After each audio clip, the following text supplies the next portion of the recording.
Welcome to Low Key PD. In this tutorial, I'm going to show you how to center elements on a Google Vids scene.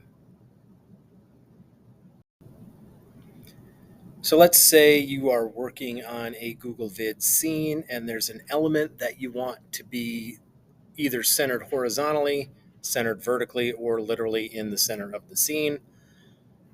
The way you would do that is select the element and then go to the Arrange menu. And you'll see center on scene. And if you center it horizontally, it will keep it at the same height, but it will move it to the center of the scene.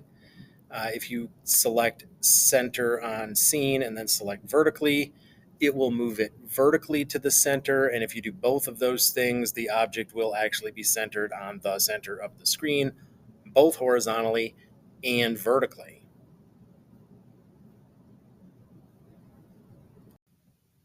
Don't forget to like and subscribe for more tech tutorials, and you can find my videos on YouTube by searching Low Key PD.